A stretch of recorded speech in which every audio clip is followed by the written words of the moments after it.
Hello students of second year, good morning to all of you girls. आज के video lecture में हम बात करेंगे चिंतन के प्रकार के बारे में। इससे पहले वीडियो लेक्चर में हमने बात की थी definition and meaning of thinking, यानी कि चिंतन का क्या अर्थ है और इसकी परिभाषा के बारे में बात की थी।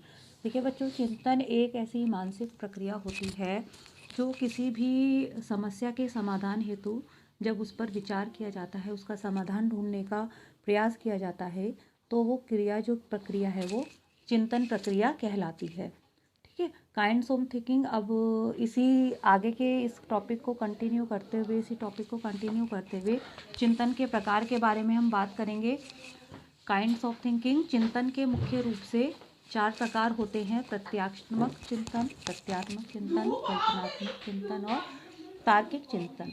ठीक है, अब पहले देखते हैं प्रत्यात्मक चिंतन।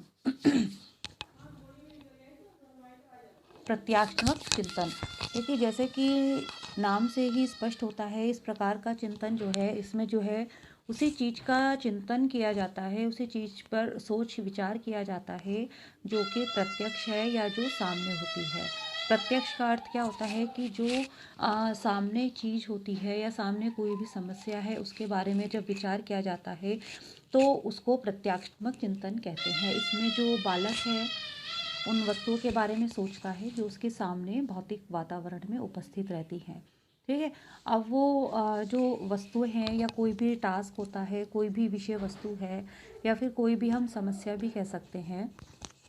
ठीक है, कोई ऐसी चीज़ जिसके लिए बच्चे जो है बालक जो है वो चिंतन करता है, सोचता है उसके लिए या उसके लिए जो है समाधान ढूंढने की कोशिश करता है, तो वो क्या कहलाती है? प्रत्यात्मक चिंतन कहलाती है।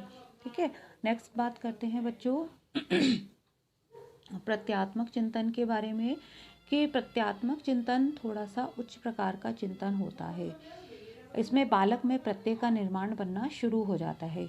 देखिए, प्रत्यय को देखते हैं हम पहले। प्रत्यय का अर्थ क्या है? जैसे प्रत्यात्मक का चिंतन का अर्थ था, प्रत्यक्ष का मतलब था उसमें कि जो वस्तु, जो चीज़ हमारे सामने उपस्थित होती है, ठीक है, वो प्रत्यक्ष कहलाती है, प्रत्यात्मक कहलाती है। ऐसे ही प्रत्यात्मक चिंतन भी क्या है कि प्रत्यात्मक चिंतन वो होता है कि एक जो है किसी भी वस्तु की एक छवि बनना, इमेजिनेशन उसके बारे में करना, तो वो प्रत्यात्मक चिंतन कहलाता है। अब जो है बालक जब उत्तर बाल्यावस्था में आता है तो 6 से 12 वर्ष के बीच में जो बालकों में प्रत्यात्मक चिंतन जो होता है वो प्रत्ययों का निर्माण बनना इसमें शुरू हो जाता है। यानी कि बच्चा जो है अलग अलग जो है कल्पनाएं करता है, इमेजिनेशन करता है, ठीक है, जिससे वो अपनी भी किसी भी कार्य को सृजनात्मक तरीके से पूरा करता है, तो वही क्या कहलाता है? प्रत्यात्मक चिंतन। अब देखिए, इस प्रत्यात्मक चिंतन में बच्चों जो आपने पहले पढ़ा क्रिएटिवनेस यानी सृजनात्मकता है, कल्पना है, वो सब भी इसके अंतर्गत आती हैं। ठीक है, उन्हीं दोनों को के समावेश से जो है प्रत्यात्मक चिंतन होता है। तो तब वह चिंतन करता है जब उसको में प्रत्यय का निर्माण होना शुरू होता है। बालक में जितना ज़्यादा प्रत्यय बनेंगे उतना ज़्यादा प्रत्यात्मक चिंतन उसमें होगा। प्रत्यय से आशय क्या है बच्चों? अभी मैंने आपको बताया कि किसी भी प्रकार की छवि बनने से है कि उसके मस्तिष्क, उसके दिमाग में किसी भी वस्तु को लेकर, किसी भी चीज़ को लेकर एक छवि बन जाती है। जैसे बच्चा जानवर और वस्तु आदि को देखता है तो उनका चित्र उसके दिमाग में बनाना वो सीख जाता है, उसके आधार पर वह चिंतन शुरू करता है। यानी कि यहाँ पर जैसे अगर बच्चा कोई भी वस्तु को देखता है या जानवर आदि को देखकर उसका चित्र जो है, उसका जो स्वरूप है उसके दिमाग में बनना शुरू हो जाता है। ठीक है, अब वो जो छवि उसके दिमाग पर बनती है, ठीक है, उसी आधार पर वो चिंतन शुरू कर देता है, उसको सोचना शुरू कर देता है।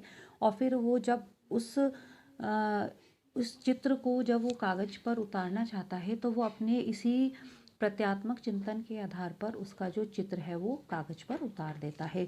ठीक है, क्योंकि जो उसका स्वरूप है, जो उसकी छवि है किसी भी वस्तु की या कोई भी जानवर की या कोई भी XYZ कुछ भी चीज़ ऐसी हो सकती है कि जो बच्चा बनाना चाहता है, तो जब उसकी छवि, उसका स्वरूप उसके मस्तिष्क में बन जाता है, एक कल्पना वो कर लेता है, तो उसको वो फिर कोरे कागज़ पर उतार सकता है।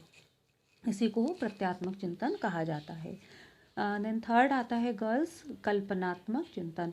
देखिए, कल्पनात्मक कल्पनात्मक चिंतन क्या होता है, जैसे कि ये भी नाम से स्पष्ट हो रहा है कि कल्पना करना, कि इसमें वस्तु के सामने ना होते हुए भी, ठीक है, इसमें जो है कोई भी वस्तु है या कोई भी चित्र है किसी भी जानवर की या किसी भी कोई भी आकृति है, वो सामने ना होते हुए भी एक उसके बारे में जो है बच्चा कल्पना करता है, कल्पनात्मक चिंतन कहलाता है वो।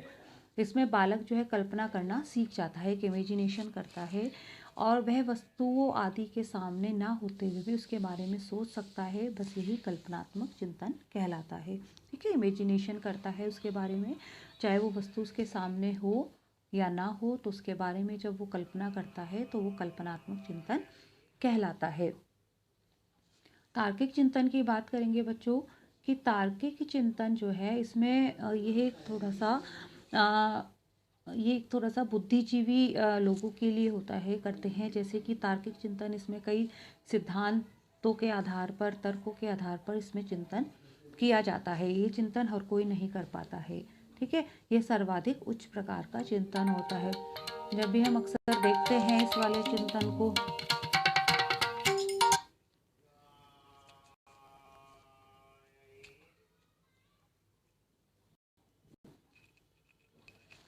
जब भी हम इसमें देखते हैं कि कई सिद्धांतों, तर्कों आदि के आधार पर यह चिंतन किया जाता है, और यह चिंतन हर कोई व्यक्ति नहीं कर पाता है, सर्वाधिक उच्च प्रकार का चिंतन इसको कहते हैं। और बुद्धिजीवी अक्सर इसी प्रकार का चिंतन का प्रयोग करते हैं, ठीक है। जैसे कि हमने पढ़ा था कि सामान्य बुद्धि के बालक होते हैं, एक होते हैं जो है एक्स्ट्रा ऑर्डिनरी बालक होते हैं, इंटेलिजेंट होते हैं।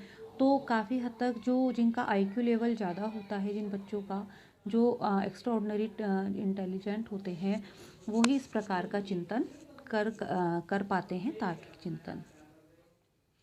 अब नेक्स्ट है गर्ल्स टॉपिक, बालक में चिंतन की प्रक्रिया, process of thinking in children, कि जो बालकों में चिंतन की प्रक्रिया होती है वो किसके आधार पर होती है। देखिए अब जब आपको पता है कि जो तार्किक जो चिंतन प्रक्रिया है वो किसी भी समस्या के समाधान हेतु की जाती है, समाधान हेतु किसी भी समस्या के समाधान को ढूंढने का उसमें प्रयास किया जाता है, और उसकी समस्या को जब उस समस्या से संबंधित कोई भी समाधान ढूंढा जाएगा तो वहाँ पर जो है बालक जो है चिंतन प्रक्रिया उसकी शुरू हो जाती है। जो बालक जो है चिंतन प्रक्रिया करता है वो किसी भी तर्क के आधार पर, उसमें रुचि है, उसकी जिज्ञासा है, प्रत्यक्षीकरण है, जो भी हमने भी इसके टाइप्स पढ़े, ठीक है, साथ ही कल्पना के आधार पर, संप्रत्य के आधार पर, अनुभवों के आधार पर, या इनमें से किसी के आधार पर भी समस्या के समाधान हेतु सोचता है, तो यही चिंतन प्रक्रिया कहलाती है। देखिए एक काफ़ी हद तक जैसे आपको जब इसका अर्थ पता है बच्चों कि चिंतन का क्या अर्थ है, कि चिंतन का अर्थ है कि बालक या किसी व्यक्ति के पास अगर कोई समस्या है तो उसके समाधान के लिए जब वो समाधान के लिए उसके जो है समाधान ढूंढता है, तो उसमें जो की गई उसकी जो मानसिक प्रक्रिया है, उसके लिए जो समाधान ढूंढने के लिए वो अब किन किन चीज़ों को वो जो है कोशिश, किन किन चीज़ों की वो हेल्प लेता है, या किस प्रकार से वो चिंतन प्रक्रिया करता है, जो हमने टाइप्स में पढ़ा भी, तो उसके आधार पर जब वो अनुभवों के आधार पर इनमें से किसी भी से भी वो समस्या के समाधान को ढूंढ निकालता है, तो यही एक तरह से बालक में चिंतन की प्रक्रिया कहलाती है, ठीक है। अब बालक के बाल्य अवस्था में आने वाली बहुत सी समस्याएं होती हैं ऐसी, या बहुत से उसके जो चारों तरफ जो वातावरण से वो बहुत कुछ सीखता है बच्चों, या फिर उसके जो है बाल्य अवस्था में आने वाली बहुत सी ऐसी समस्याएं होती हैं, जैसे कि हम बात करते हैं समायोजन से संबंधित समस्याएं हैं, या फिर जब वो स्कूल में प्रवेश लेता है औपचारिक शिक्षा प्राप्त करने के लिए, तब भी उसके सामने बहुत सारे ऐसे टास्क होते हैं जहाँ पर वो अपनी सृजनात्मकता का, अपनी कल्पना का, अपनी चिंतन का जो है वो एक तरह से परिचय देता है। तो चिंतन की प्रक्रिया बालक में जो है काफ़ी हद तक उसके जो है तर्क, रुचि, जिज्ञासा पर उसकी निर्भर करती है। बालकों के चिंतन की विशेषताओं की बात करें तो बालकों के चिंतन की अपनी कुछ विशिष्ट विशेषताएं होती हैं बच्चों, जैसे कि आत्म केंद्रित प्रवृत्ति इसमें पाई जाती है कि बालकों के चिंतन का विषय प्राय अपने संबंध में ही होता है, वो आत्म केंद्रित होती हैं, ठीक है। बालक जो चिंतन करते हैं बाल्य अवस्था में, वो केवल अपने से संबंधित जो भी उनकी मांग होती है, जो भी उनकी इच्छाएं होती हैं, जो भी उनकी आवश्यकताएं होती हैं, उनका पूरा करने के लिए वो चिंतन करते हैं। जैसे कि हमने पढ़ा था कि बाल्य अवस्था में बहुत से ऐसे बच्चों की एक्टिविटीज़ होती हैं, ऐसे उनके खेल होते हैं, जैसे कि क्या कि बच्चों को बहुत सारी चीज़ें कलेक्ट करने का शौक़ होता है ना। बालक जो है अपने समूह में खेलता है और वहाँ पर उसको बहुत सारी ऐसी चीज़ों की रिक्वायरमेंट होती है, तो वो उन सब चीज़ों को ही अपनी आवश्यकताओं को पूरा करने के लिए अपनी अपनी जो है अपनी जो अपनी जो इच्छाएं हैं, अपने जो शौक़ हैं, जो उसकी विशेषताएं हैं बाल्यावस्था की, उनको पूरा करने के लिए वो जो है आत्म केंद्रित प्रवृत्ति का मतलब यही है कि वो उससे संबंधित चिंतन वो उसमें करता है। तो गर्ल्स, आज के टॉपिक पे हमने बात की आत्म केंद्रित प्रवृत्ति जो चिंतन की मुख्य विशेषता होती है। इसी टॉपिक को कंटिन्यू करते हुए मिलते हैं नेक्स्ट वीडियो में। Thank you girls, take care.